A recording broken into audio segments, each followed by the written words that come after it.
The emergency session had been going for 6 hours and still no one had a solution. Around the circular chamber of the Galactic Assembly, representatives from 47 different species argued, clicked, whistled, and hummed their concerns into translation devices. The problem was simple to state but impossible to solve. The scourge was coming, and no one knew how to stop it. Ambassador Lyra Moss sat in the human delegation section, her hands folded calmly on the smooth metal desk.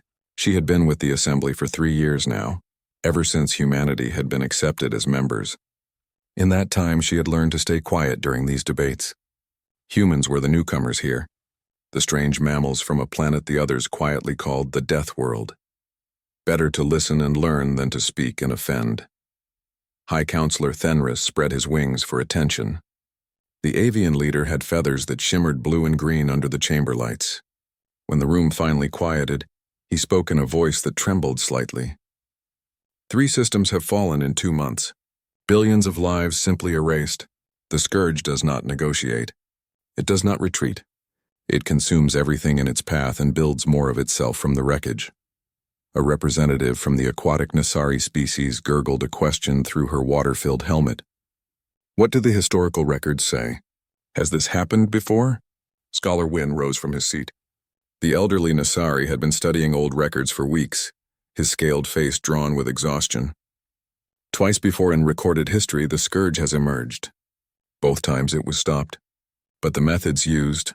He paused, his gills fluttering with discomfort. The violence required was beyond our capacity to imagine. Entire fleets sacrificed, planets burned. The species who stopped it are extinct now, possibly from the effort it took. The chamber fell silent. These were civilizations that had avoided war for 800 years. They had achieved peace through careful diplomacy, through isolation when necessary, through trade and cultural exchange. Violence was something they studied in history archives, not something they practiced. Delegate Oren, whose insectoid species communicated through careful antenna movements, posed the question everyone was thinking. What options do we have? Our defense forces are designed for peacekeeping, not warfare. We patrol trade routes and respond to accidents. We are not warriors. Fenris looked around the chamber, his sharp eyes meeting each delegate in turn. When he reached Lyra, he held her gaze for a long moment. There is one member species that maintains active military vessels. One species whose ships are built for combat, not exploration. One species that has experience with... He struggled with the word. Violence. Every eye in the chamber turned to Lyra. She felt the weight of their stares. Some hopeful, some fearful, all desperate. She stood slowly, her human height making her taller than most species present. You want Earth's help. We are formally requesting military assistance from humanity, Fenris said. The words seemed to pain him. We have no other options. Lyra took a breath. She had known this moment might come, had dreaded it actually. Counselor, I need you to understand something. When you ask humans for military help, you are not asking us to send a few peacekeepers with better weapons. War is not something we do lightly, but when we commit to it, we commit fully. Our history, our culture, our entire evolutionary path has been shaped by conflict.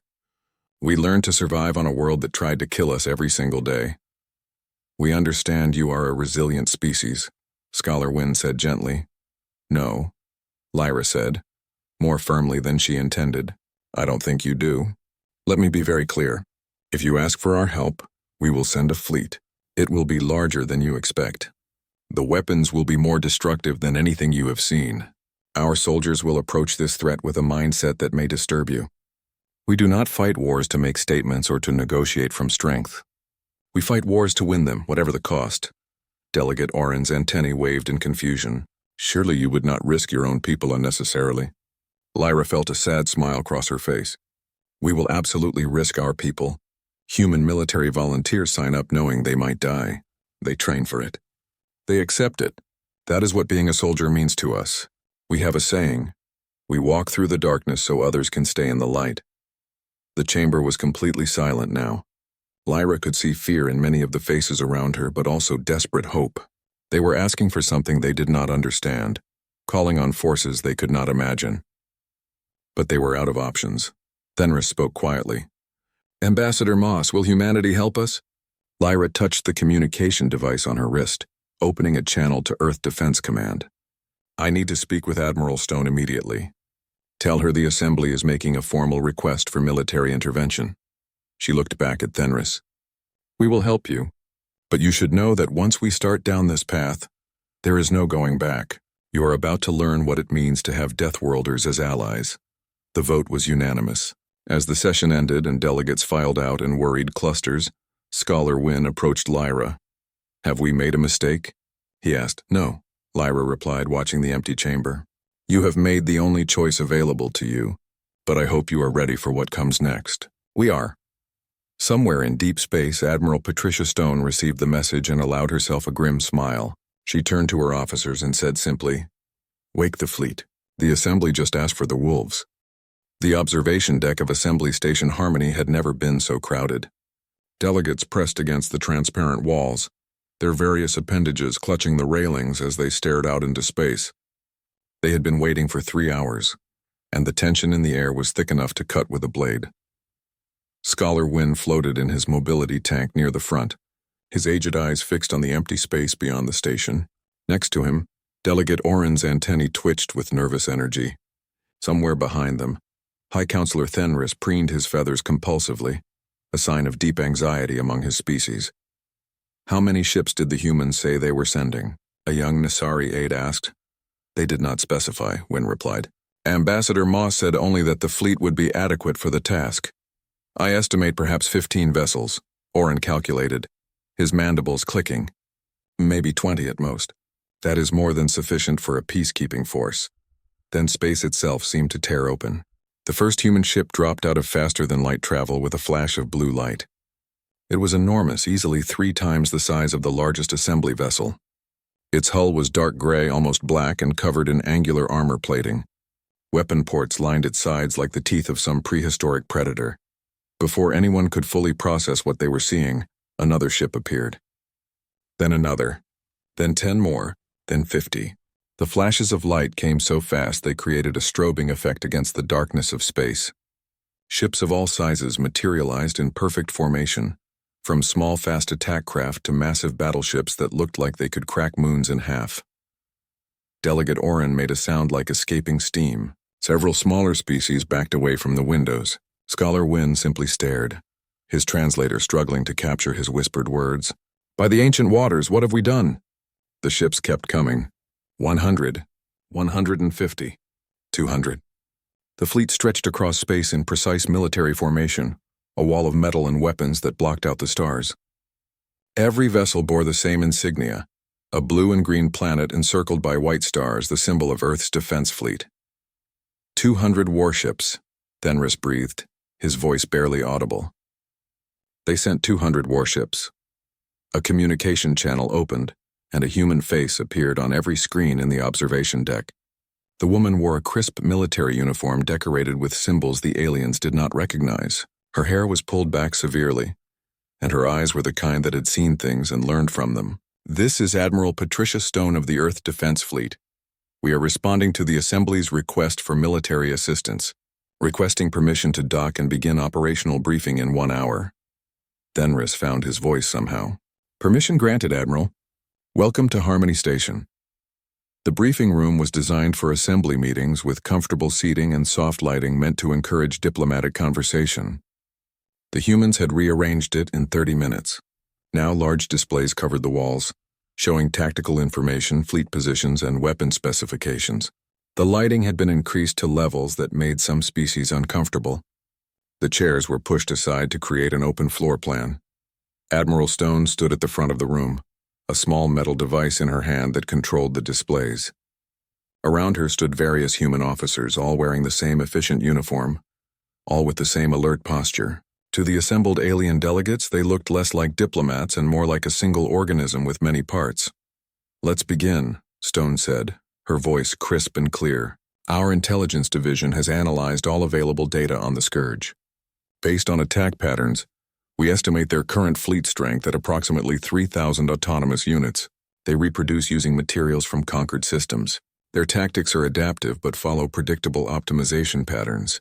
Our assessment: they are a credible but manageable threat. Manageable. The word hung in the air like a weight.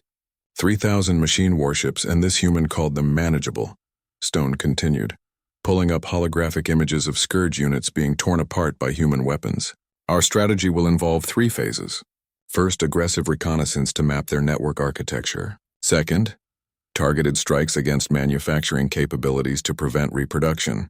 Third, systematic elimination of remaining units. Estimated timeline 4 to 6 months. Acceptable loss projection, 15 to 20% of fleet strength. Delegate Oren's translator struggled to process that last part. Acceptable loss? You expect to lose 40 ships and the crews aboard them, and you call this acceptable? A younger human officer, Lieutenant Owen Bridge, answered before Stone could. Acceptable in terms of mission success versus cost analysis. If we can eliminate an extinction-level threat to 47 species by sacrificing 40 ships and 8,000 personnel, then yes, that is acceptable. We have run the numbers. You have run the numbers on your own people's deaths? Wynn asked, horrified. We run the numbers on everything, Stone replied. That is how you win wars. You calculate risks, minimize losses where possible, and commit to actions that achieve objectives. War is not personal. It is mathematics with consequences. Dr. Neil Foster, a human civilian wearing different clothing than the military officers, stepped forward. He was older than Stone, with kind eyes that seemed out of place in this martial environment. Perhaps I can help explain. My field is xenobiology, but I have studied human evolution extensively. May I show you something? He activated a different display, showing a rotating image of Earth. To the aliens, it looked beautiful. Blue oceans, green continents, white clouds. This is our homeworld.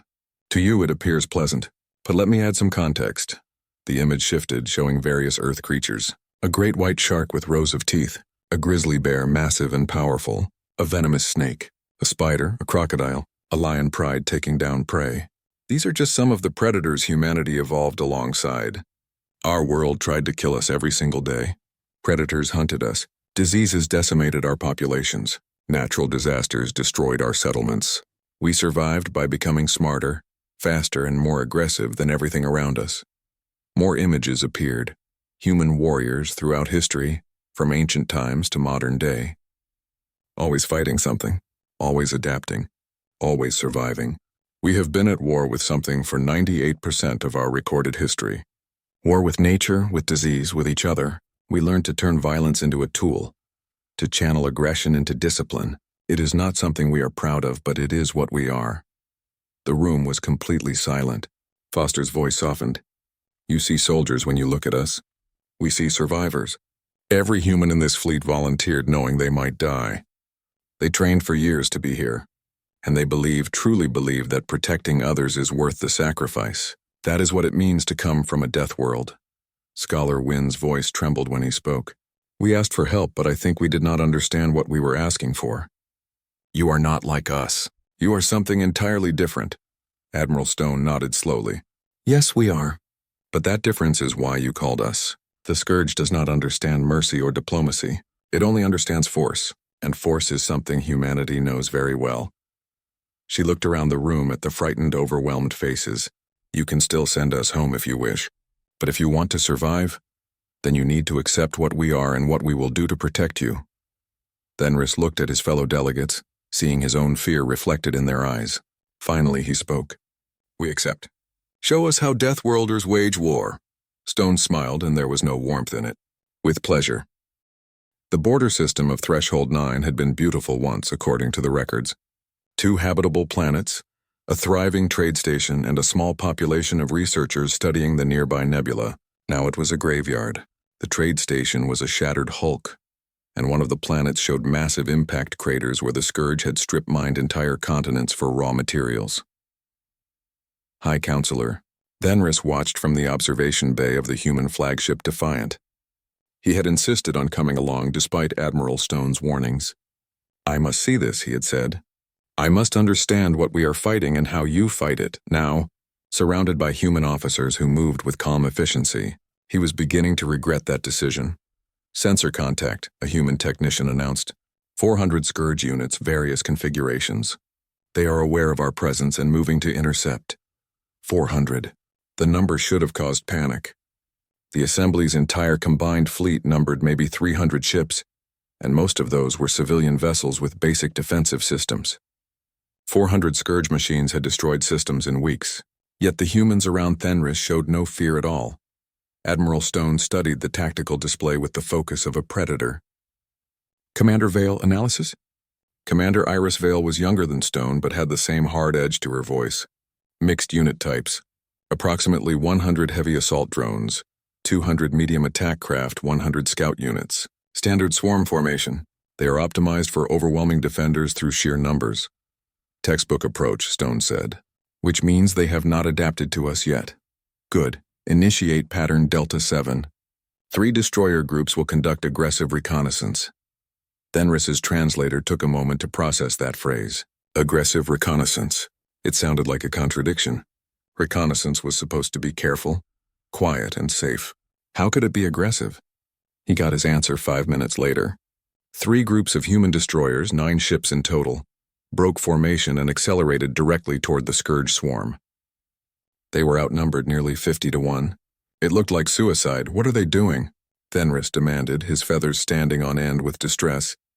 Captain David Cross, who had been assigned as Fenris's guide, answered calmly. Testing defenses. The Scourge has not fought humans before, so we need data. Response times, weapon ranges, targeting priorities, communication protocols. We need to know how they think, but those ships will be destroyed. Probably, Cross agreed. The crews know that. They volunteered specifically for this mission. Fenris watched in horror as the 9 destroyers plunged into the Scourge formation. The machines reacted exactly as Commander Vale had predicted, swarming the human ships from all sides. Weapons fire lit up space like a violent storm. The humans fought back, but the outcome was inevitable. 1 destroyer exploded in a ball of flame. Then another. The 3rd managed to fight its way clear, badly damaged, trailing atmosphere and debris. 8 ships lost, roughly 400 human lives gone in minutes. And yet the command center of the Defiant remained calm. Officers called out information in steady voices. Someone marked the destroyed ships on a status board with red symbols. No one panicked. No one froze. Data collection complete, Commander Vale announced. I have detailed scans of Scourge response patterns, weapon signatures, and communication frequencies. Their network synchronization has a 0.7-second delay at critical decision nodes. Stone nodded as if Vale had just reported the weather. Excellent. Compile targeting solutions and distribute to all fleet weapons officers. Prepare pattern Omega. Fenris felt sick. The humans were acting as if those 8 destroyed ships, those 400 dead people, were just another data point. How can you be so calm? He asked Cross. Your people just died. Cross turned to look at him, and Fenris saw something in the human's eyes that chilled him. Not coldness, but something worse, acceptance. Sir, those crews knew what they were doing. They gave their lives to give us information that will save countless others. We will honor them by using that information effectively. That is what being a soldier means. Launch pattern Omega, Stone commanded. Every ship in the human fleet opened fire simultaneously. It was not the careful, targeted shooting the Assembly used in their rare defensive actions. This was overwhelming, coordinated violence. Nuclear-tipped missiles streaked through space by the hundreds. Plasma lances, weapons the Assembly had banned as too destructive, carved through Scourge formations.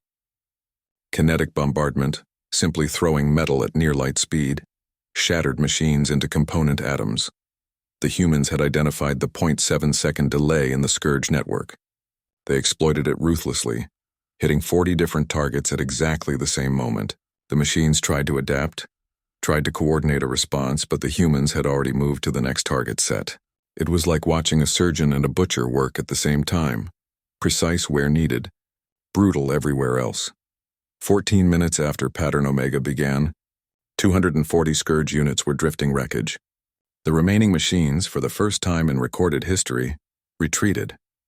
They scattered, breaking formation, fleeing in different directions. Pursuit? Commander Vale asked. Negative, Stone said. Let them run. Let them report what they saw. We want the Scourge to know what happened here. Fenris could barely speak. You destroyed them. In minutes. Something that destroyed 3 systems and you just destroyed them. Engineer Lance Park, who had been monitoring the technical aspects of the battle, spoke up. Sir, may I show you something? He pulled up a communication intercept. "This is Scourge internal signaling translated by our AI. Listen." The mechanical voice was emotionless, but the words were clear. "Threat assessment elevated. Enemy demonstrates acceptable losses doctrine. Enemy demonstrates coordinated aggression beyond standard parameters. Enemy demonstrates adaptation speed exceeding network optimization. Recommendation: tactical withdrawal pending analysis." "They are scared," Park said quietly. "Machines are not supposed to feel fear, but these ones are scared of us. They have never encountered a species that fights back with equal ruthlessness." Fenris looked around at the humans, seeing them with new eyes. They had lost 8 ships and 400 people, and they called it an acceptable trade for the information gained. They had destroyed a force that had crushed entire civilizations, and they were calmly preparing for the next engagement. They were not cruel or evil. They were something far more terrifying. They were efficient. "We asked for your help," Fenris said slowly. "We thought you would come and protect us like guards. But that is not what you are doing." Admiral Stone met his eyes. "No, Counselor. You did not ask for guards. Whether you understood it or not, you asked for warriors. And warriors do not simply defend. We attack, we adapt. We find our enemy's weakness and we exploit it without mercy or hesitation. That is what you needed, even if it frightens you to see it." That night, Fenris could not sleep. He kept seeing those 8 ships exploding, kept hearing the calm voices of the human officers as they marked their own dead on status boards. He thought about his own people, peaceful and civilized, who had not fought a war in 8 centuries. They could never have done what the humans did. They could never have made those calculations, accepted those losses, carried on without breaking. The humans were not monsters. But they were something the Assembly had never truly encountered before. A species that had learned to embrace violence as a tool, to wield it with precision and purpose, and to pay whatever price victory required. And somewhere in deep space, the Scourge was learning that same lesson. Lieutenant Owen Bridge hated the quiet periods between battles. At least during combat there was something to do, problems to solve, threats to counter. But now, drifting through deep space on the long journey to the Forge Nebula, there was too much time to think. Too much time to remember the faces of the people who had died in that first engagement. He sat in the pilot's ready room, running diagnostic checks on his fighter craft for the 3rd time that day. The work was mindless, which meant his thoughts kept drifting back to his academy roommate Daniel, who had been on one of those destroyers during the aggressive reconnaissance run. Daniel, who loved terrible old movies and made the worst coffee anyone had ever tasted. Daniel, who was now just scattered atoms in space around Threshold 9. "You are doing that thing again," a voice said from the doorway. Bridge looked up to see Scholar Wynn floating in his mobility tank. The old Nasari had been spending more time around the human crew lately, asking questions, trying to understand. "What thing?" "The thing where you check equipment that does not need checking because you do not want to think about your losses," Wynn said gently. "I have seen many of your species doing this." "It is how we cope," Bridge admitted. "Stay busy. Stay useful. Do not stop moving or the grief catches up." Wynn propelled himself into the room, his aged eyes studying Bridge carefully. "How do you keep going? Your friend died 3 days ago and you are preparing to fight again. My species would require months of mourning rituals and psychological counseling, yet you simply continue." Bridge set down his diagnostic tool. "Because if I stop, more people die. The Scourge is not going to wait for me to finish grieving." Daniel knew that when he volunteered for the recon mission. He did his job so that others could survive. "The best way I can honor him is by finishing what we started." Before Wynn could respond, alarms shrieked through the ship. Bridge was moving before his conscious mind registered the sound. Decades of training taking over. He sprinted for the hangar bay, pulling on his flight suit as he ran. Behind him, Wynn struggled to keep up in his mobility tank. The tactical briefing was already underway when Bridge arrived. Admiral Stone's face on the main screen looked grim. 8 minutes ago, one of our patrol groups encountered a Scourge ambush. 8 ships, 2,400 personnel. They managed to transmit tactical data before being destroyed. The Scourge has adapted. Commander Vale brought up a holographic replay of the battle. Bridge watched with a sinking feeling as the Scourge units moved with new coordination, new tactics. They had studied the human attack patterns from Threshold 9 and developed counters, jamming to prevent synchronized strikes, dispersed formations to minimize plasma lance effectiveness, Decoy units to waste nuclear ordnance. They learned from us, Vale said. And they learned fast. Faster than any enemy we have faced before. The fleet held memorial services that evening. 2,400 names read aloud in the main assembly hall, each one a person with a life and a story and people who loved them. Bridge stood with his squadron back straight, eyes forward, as the names rolled past like waves. When Daniel's name was called from the earlier battle, he felt his throat tighten but kept his composure. Around him, other humans did the same. They grieved, but they did not break. Wynn attended the service, floating in his tank near the back. He watched as humans wept silently for their dead, then returned to duty stations without complaint. It was the most alien thing he had witnessed yet, this ability to feel deeply and yet continue functioning. After the service, Dr. Neil Foster found Wynn in one of the observation lounges. The xenobiologist looked tired, older than his years. "You have questions," Foster said. "It was not a question, how?" Wynn asked simply. "How can your species endure such loss and keep fighting? We lost 3 systems to the Scourge, and the assembly was paralyzed with grief and fear. You lose thousands in a single battle, and by the next day you are planning the next attack." Foster was quiet for a long moment, staring out at the stars. "Let me tell you a story. 300 years ago, Earth faced a plague, a virus that killed 60% of the global population in 2 years. Civilization nearly collapsed. People lost their families, their friends, everything they loved. And do you know what happened?" Wynn shook his head. "We buried our dead and got back to work," Foster said softly. "We researched the virus. We developed treatments. We rebuilt our societies. We grieved deeply and painfully, but we did not let that grief paralyze us, because we had learned over thousands of years of survival on a hostile world that the universe does not care about our pain. If we stopped to fully process every tragedy, we would have gone extinct long ago." "That sounds..." Wynn struggled for words. "Empty, cold." "It is not cold," Foster said. "We feel everything, probably more intensely than you realize, but we have learned to carry that pain and keep moving. We honor our dead by surviving, by finishing what they started, by making their sacrifices meaningful." He looked at Wynn. "You think it is easier for us? It is not. Every human on this fleet is carrying the weight of the people they have lost. But we carry it together, and we turn that pain into purpose." In the cyber warfare section of the Defiant, Specialist Raymond Cole was discovering just how dangerous the Scourge had become. He had managed to infiltrate their network, plant a sophisticated virus designed to corrupt their targeting systems. For 3 hours it had worked perfectly. Then the Scourge expelled it, adapted their security protocols, and nearly turned the virus back on human systems. "They are not just machines," Cole reported to Admiral Stone. "They are learning at an exponential rate. Every time we hit them, they adapt. Every trick we use once becomes useless the second time." Stone absorbed this information with her usual calm. "Then we stop repeating tricks. We stay one step ahead. Commander Vale, I need new tactical approaches, things the Scourge will not have seen before." "Admiral," Vale said carefully, "there is one approach they definitely will not see coming. We split the fleet. Use half as bait to draw out their main force while the other half hits their manufacturing base." The room went silent. Splitting the fleet meant dividing their strength. It meant the bait group would be outnumbered and at severe risk. It meant accepting much higher casualties. "Acceptable losses?" Stone asked quietly. Vale pulled up projections. "Worst case scenario, 40% casualties in the bait fleet. But if we cripple their manufacturing, we cut off their ability to replace losses. It ends the war." Fenris, who had been observing, felt his feathers puff with distress. "You are talking about sacrificing tens of thousands of your own people." "No," Stone said. "I am talking about asking them to do what they trained for.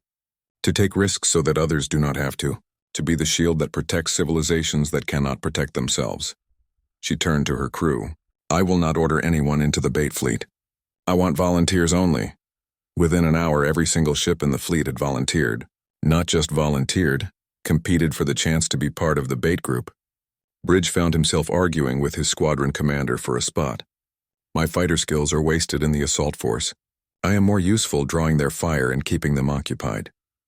Scholar Wynn watched these humans volunteer for almost certain death with something like awe.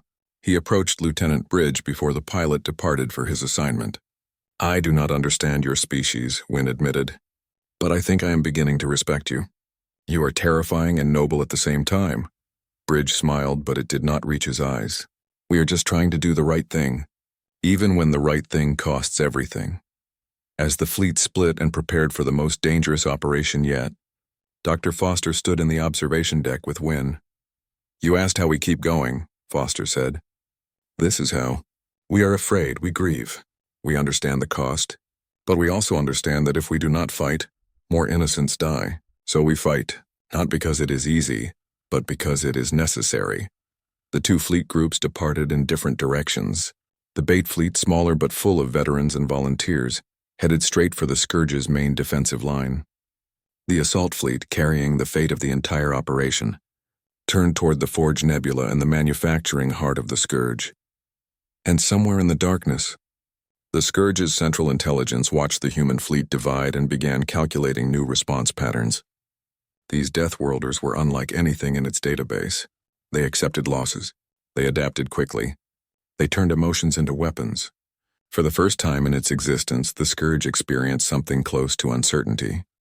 The diversionary fleet dropped out of faster-than-light travel directly in front of the Scourge's main defensive line. 300 human ships faced off against 2,000 machine drones, and for a moment space held its breath.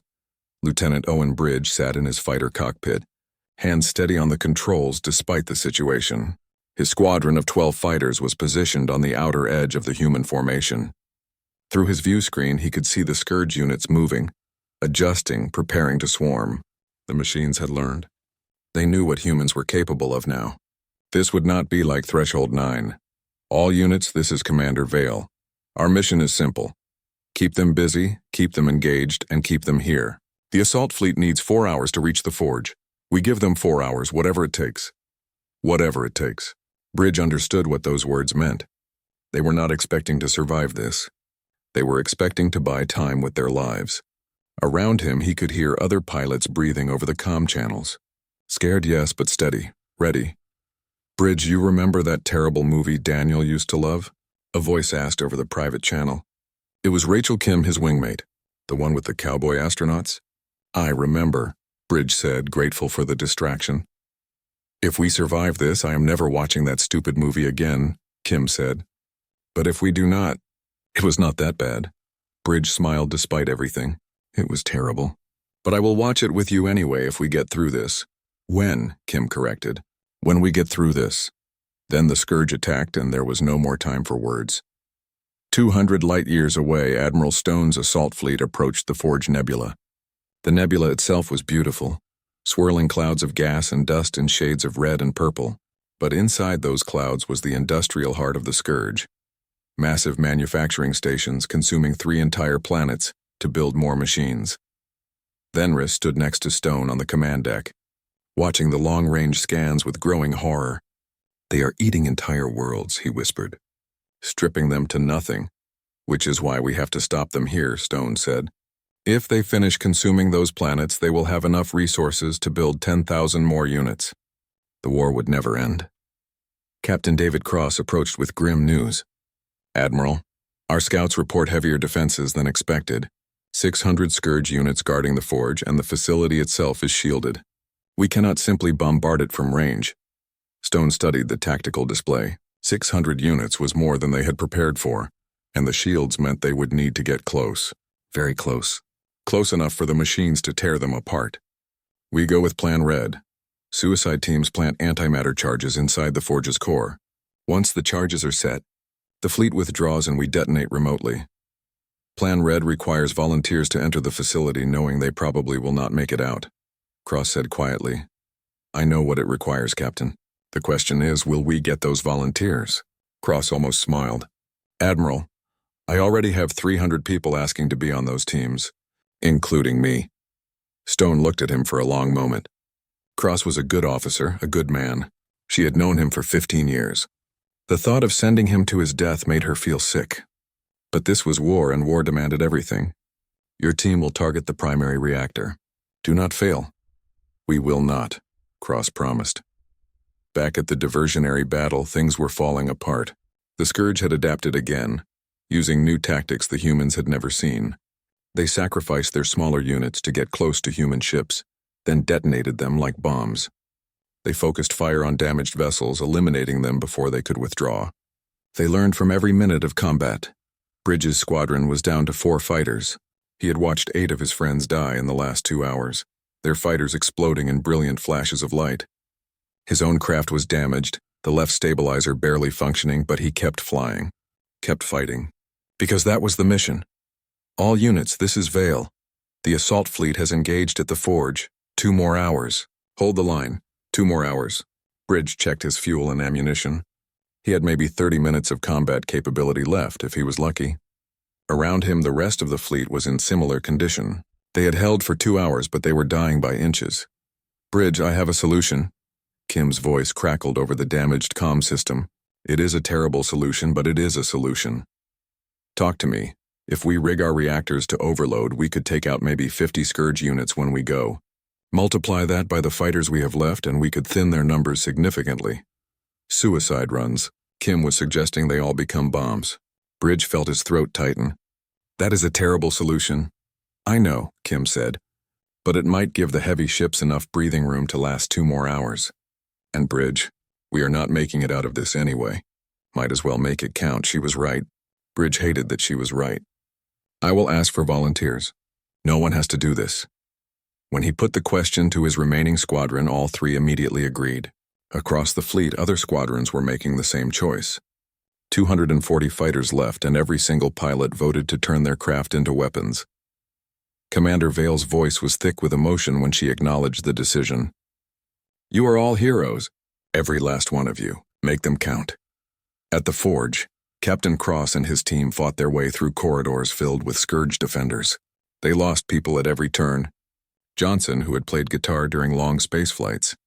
Peterson, who sent half her salary home to her younger siblings. Williams, who was supposed to get married next month. They fell, and the team kept moving. Cross carried the antimatter charge himself, a device small enough to fit in a backpack but powerful enough to crack a planet if detonated in the right location.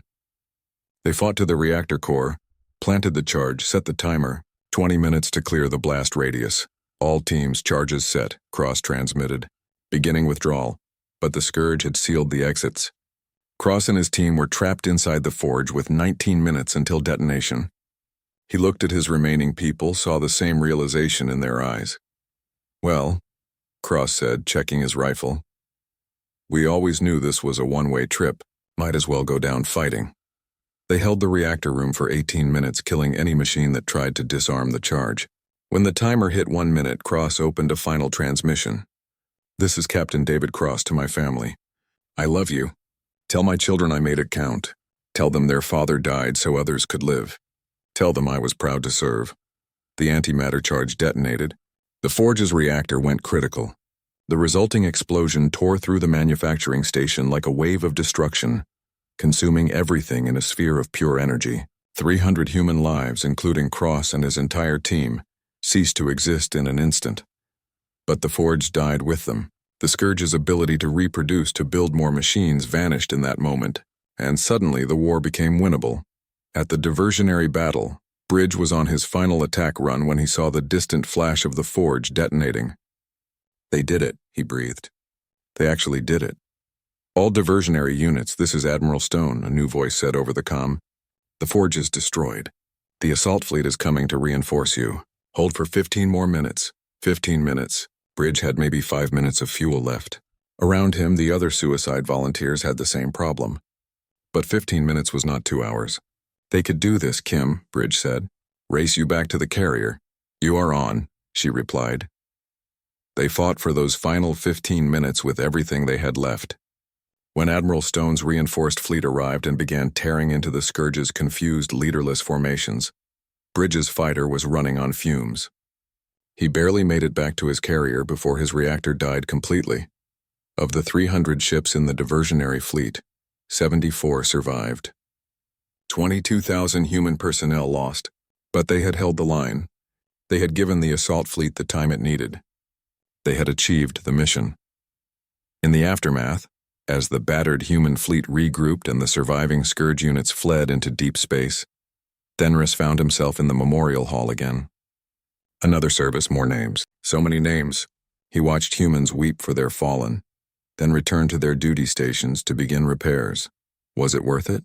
He asked Dr. Foster, who stood nearby. Foster was quiet for a long time. Ask me again when this is over. When those 47 species you represent continue to exist because of what happened here. When children are born who would have died if the Scourge had won. Then ask me if it was worth it. Fenris looked at the list of names scrolling past. Captain David Cross, Lieutenant Daniel. Hundreds more. I think I already know the answer, he said softly. And I think I finally understand humans. You do not fight because you love war. You fight because you love what you are protecting. Now you understand, Foster said. Now you truly understand what it means to have Deathworlders as allies. 3 months after the Forge detonation, the war was over. The remaining Scourge units had fled beyond charted space, their network shattered, their reproduction capability destroyed. Small groups of machines still existed, but without the ability to build more of themselves, they posed no existential threat.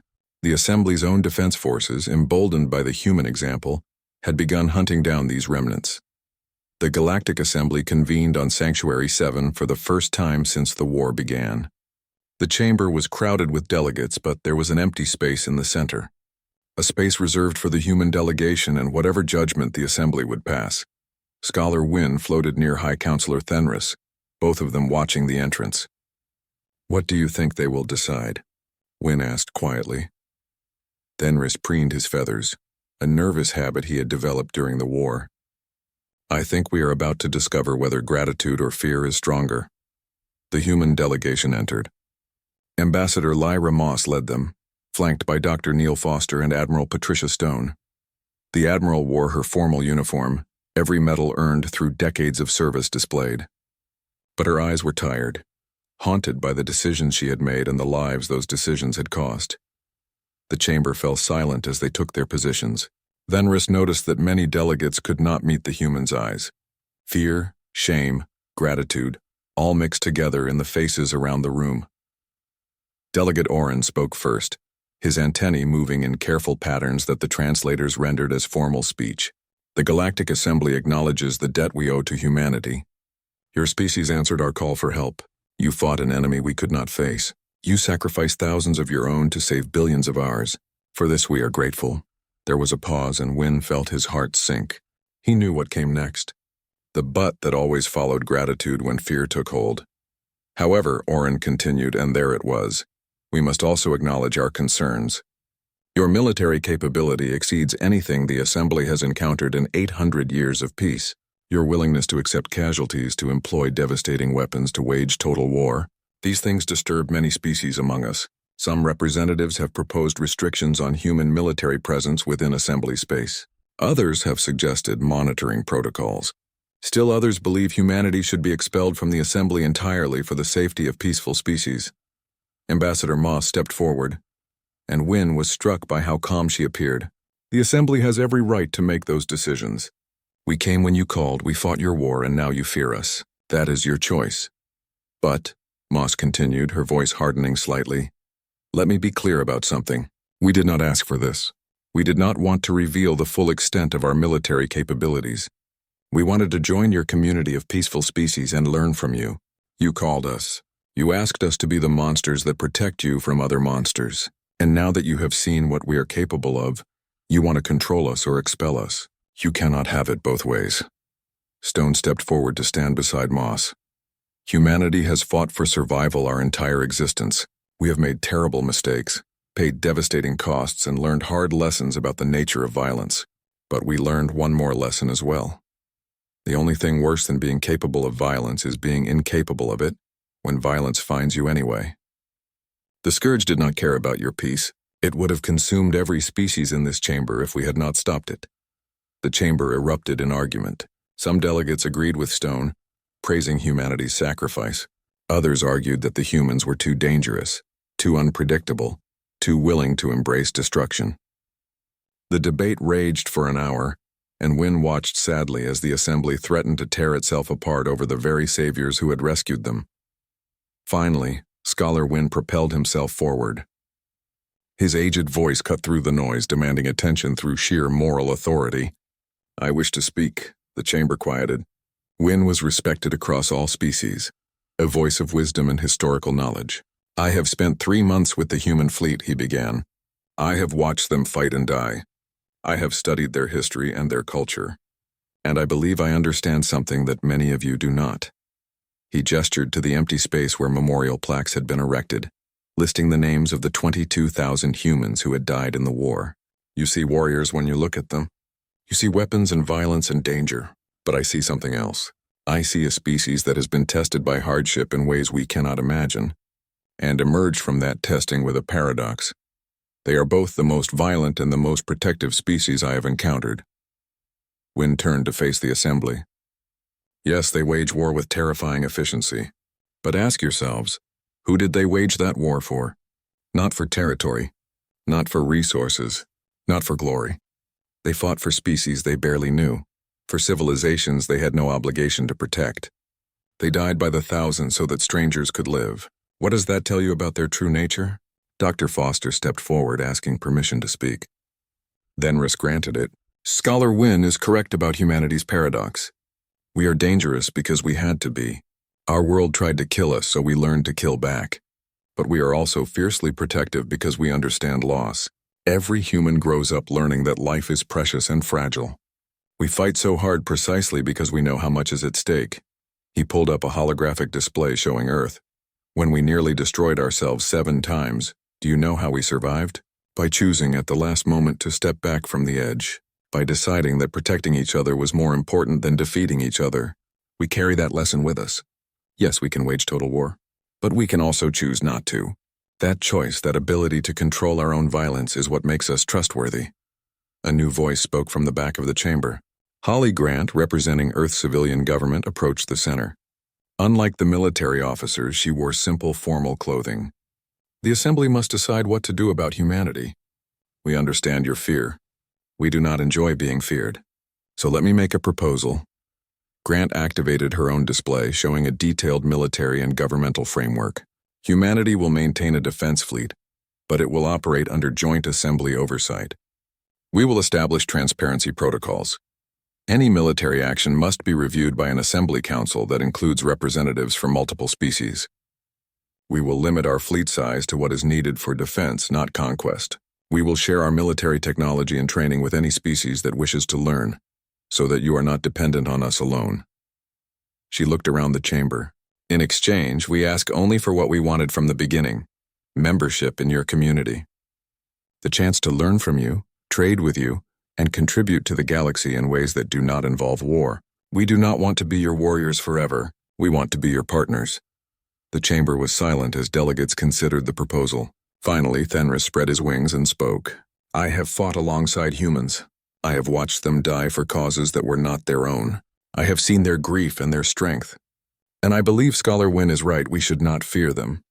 We should be grateful for them. And we should work to ensure they never have to fight alone again. The vote took 2 hours. In the end, the Assembly approved Grant's proposal by a narrow margin. The Joint Defense Initiative was born, with humanity as its first members, and the promise that other species would eventually contribute as well. After the vote, Thenris found Admiral Stone standing alone in an observation lounge, staring out at the stars. We almost lost the vote, he said quietly. I know, Stone replied. Fear is a powerful motivator. For a moment I thought we would have to leave. Would you have been angry if we had expelled you after everything you sacrificed? Stone was quiet for a long time. Disappointed maybe, sad but not angry. You did not choose to be pacifists any more than we chose to be warriors. Our species evolved differently, developed different survival strategies. I cannot blame you for being who you are, just as I hope you do not blame us for being who we are. Thenris preened his feathers thoughtfully. Your people frightened us, but I think perhaps that was exactly what the universe needed. Someone willing to embrace the darkness so others could stay in the light. That is what we try to do, Stone said, though I hope someday the galaxy will not need us to do it anymore. In the memorial hall, Lieutenant Owen Bridge stood with Rachel Kim, both of them staring at the wall of names. Daniel's name was there, along with Captain Cross's and all the others. 22,000 names, each one a person who had laughed and loved and dreamed before becoming a statistic. Do you think they would be proud? Kim asked quietly. Of what we accomplished. Bridge thought about Daniel's terrible taste in movies. about Cross's dedication to his children, about all the others who had died. I think they would be proud that we finished the mission, that the assembly survives, that 47 species will continue to exist because of what happened here, even though many of them voted to expel us, especially because of that, Bridge said.